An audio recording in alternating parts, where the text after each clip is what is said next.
राही अनुपमा को आने के लिए बोलती है, लेकिन अनुपमा कहती है, मैं एक बार फिर तेरा साथ छोड़ रही हूँ, सिर्फ तेरे लिए।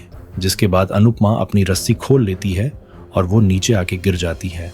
राही अनुपमा से रिक्वेस्ट करती है कि आप भी ऊपर आइए।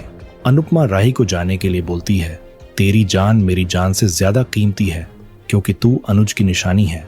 लेकिन राही भी जिद करती है, मैं आपको छोड़कर नहीं जाऊंगी।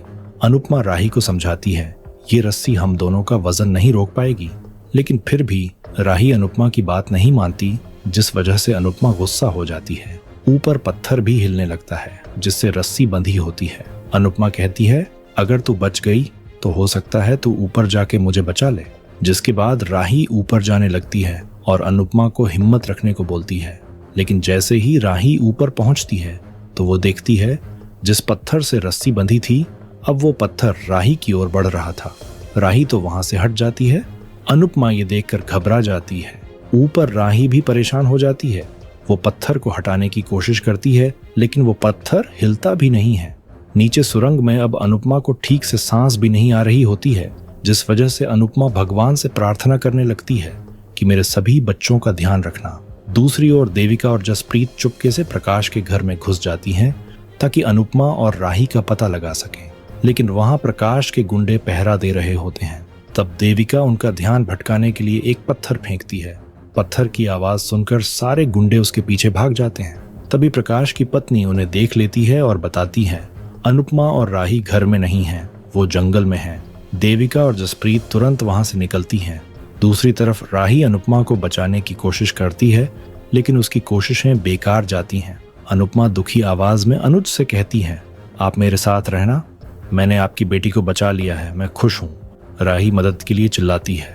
अनुपमा अनुज को याद करते हुए बोलती है, जीते जी आपको नहीं ढूंढ पाई, अब मरने के बाद आप नहीं छुप सकते। अनुपमा को अनुज के साथ बिताए खूबसूरत लम्हे याद आते हैं। दूसरी तरफ शाह हाउस में लीला चौंक जाती है क्योंकि वो देखती है अनुपमा की तस्वीर का कांच टूट गया है। बाबूजी चिंतित हो जाते हैं, तुम अनुपमा के नाम का दिया जलाओ। लीला भगवान से दुआ मांगती है अनुपमा को हर मुसीबत से बचाना। दूसरी ओर गड्ढे में अनुपमा को सांस लेने में मुश्किल हो रही होती है और वो भगवान से अपने बच्चों की सलामती की दुआ मांगती है। इधर राही भगवान से प्रार्थना करती है, अब आप मेरी मदद कीजिए। आपने मुझे बचाने के लिए मम्मी को भेजा, लेकिन अब मम्मी खुद मुसीबत में फंस गई हैं। राही कहती है, मैं वो पत्थर अकेले नहीं हटा सकती, आप मेरी मदद के लिए किसी को भेज दीजिए। राही मदद के लिए गुहार लगाती है। इधर अनुपमा की सांस फूलने लगती है। दूसरी तरफ देविका सबके साथ जंगल में अनुपमा और राही को तलाश रही होती है। देविका को चक्कर आने लगते हैं, तभी किंजल उसे संभालती है। देविका दुखी होकर बोलती है, अगर अनुपमा को कुछ हो गया तो मैं मर जाऊंगी। वो सिर्फ मेरी दोस्त नहीं है, वो मेरी बहन, मेरी गुरु है। किंजल उसे तसल्ली देते हुए कहती है, आप हिम्मत रखिए, आप ही हमारी ताकत हो। देविका कहती है, हमें पता भी नहीं वो कहाँ हैं। इसी बीच परी को जंगल में एक झोपड़ी नजर आती है। सबको शक होता है, शायद प्रकाश के गुंडों ने अनुपमा और राही को यहाँ रखा हो। वो सब अंदर जाने का इरादा करती हैं। दूसरी ओर अनुपमा की हालत ज्यादा खराब होने लगती है। इधर राही मदद के लिए आवाज लगा रही होती है। राही भगवान से मदद मांगती है, मेरी मदद कीजिए, मेरी मम्मी मर नहीं सकती। तभी उसे एक आवाज सुनाई देती है और वहां कोई उसकी मदद करने आता है। दूसरी तरफ गांव में रावण दहन शुरू होता है। प्रकाश वहां आता है तो सभी गांव वाले उसके जयकारे का नारा लगाते हैं। प्रकाश सबको दशहरा की बधाई देता है।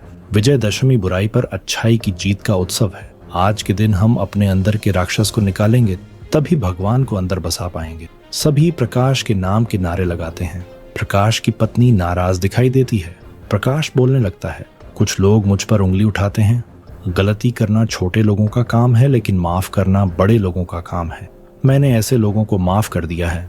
गांव वाले कहते हैं, हम आप जैसे महान नहीं हैं। अगर हमारे भगवान पर किसी ने उंगली उठाई तो हम उसे जिंदा जला देंगे। प्रकाश खुश होता है और सोचता है, मुझे उन माँ बेटी को इस भीड़ के हवाले कर देना चाहिए था। इसी बीच सोनू आता है और प्रकाश उसे बताता है उसने अनुपमा और राही को मार दिया है। ये जानकर सोनू खुश होता है। सोनू भी प्रकाश के नाम का जयकारा लगाता है।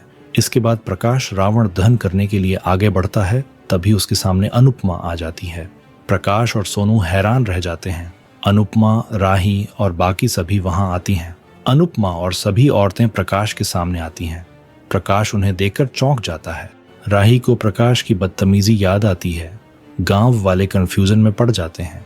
इसी बीच देविका 2 लड़कियां साथ लेकर वहां आती है। प्रकाश चौंक जाता है। तात्या बोलने लगता है, ये लड़की इन्हें कैसे मिल गई? फ्लैशबैक में दिखाया जाता है जब देविका सबके साथ जंगल के बीच उस घर में पहुंचती है, तब वहां उसे ये दोनों लड़कियां मिली थीं। प्रेजेंट सीन में वो दोनों लड़कियां रोते हुए अपने परिवार से मिलती हैं। उनकी माँ उन्हें देखकर बेहद खुश होती है। परिवार वाले पूछते हैं, तू अचानक कहाँ चली गई थी? इसी बीच अनुपमा प्रकाश को जोरदार थप्पड़ मार देती है। सभी हैरान हो जाते हैं। तात्या और गांव वाले अनुपमा पर हमला करने लगते हैं। तभी अनुपमा त्रिशूल लेकर प्रकाश के गले पर रख देती है। सभी रुक जाते हैं और डर जाते हैं। प्रकाश चौंक जाता है। अनुपमा बेहद गुस्से में होती है। तात्या सबको पीछे रहने के लिए कहता है। सोनू भी डर जाता है। अनुपमा गुस्से में प्रकाश से कहती है, हर औरत लक्ष्मी का रूप होती है, लेकिन तुझ जैसे राक्षस उसे माँ दुर्गा का स्वरूप लेने के लिए मजबूर कर देते हैं। तू हमें मारना चाहता था, लेकिन जिसके श्री राम रक्षक हैं, उसका कोई भक्षक नहीं हो सकता। सभी हैरान होते हैं। अनुपमा आगे कहती हैं, आज विजयदशमी है तो आज सिर्फ तुझ जैसे रावण का धन होगा। प्रकाश डर जाता है। अनुपमा गांव वालों से कहती है, एक बार आप सब मेरी बात सुन लीजिए, उसके बाद आप खुद फैसला करना। राही अनुपमा से त्रिशूल लेकर प्रकाश पर तान देती है। अनुपमा गांव वालों से बोलने लगती है, आप जिसे भगवान समझते हैं वो तो इंसान कहलाने के लायक नहीं है।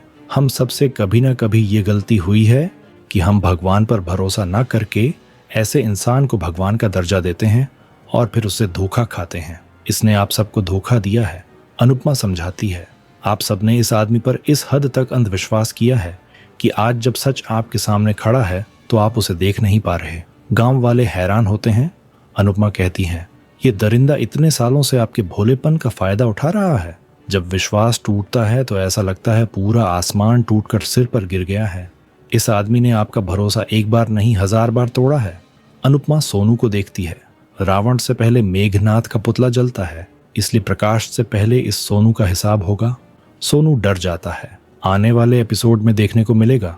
अनुपमा प्रकाश से कहती है, तेरा नाश करने के लिए भगवान ने मुझे और मेरी बेटी को जिंदा रखा है। प्रकाश हंसते हुए बोलने लगता है, क्या अब तुम औरतें मुझे मारोगी? अनुपमा जवाब देती है, तेरे सामने देवी के 9 रूप तेरा वध करने के लिए खड़े हैं। प्रकाश डर जाता है। गांव वाले अनुपमा का साथ देते हैं। अनुपमा देवी के रूप में प्रकाश और सोनू पर हमला करती है। दोनों डर जाते हैं। आपको क्या लगता है, क्या गांव वाले अब अनुपमा की बात मानकर प्रकाश को सजा देंगे? कमेंट करके जरूर बताएं। अगर आपको हमारी वीडियो पसंद आई हो तो वीडियो को लाइक और शेयर करना ना भूलें। साथ ही चैनल को सब्सक्राइब जरूर करें, क्योंकि आपका सपोर्ट ही हमें और भी अच्छी वीडियोस बनाने की मोटिवेशन देता है। धन्यवाद।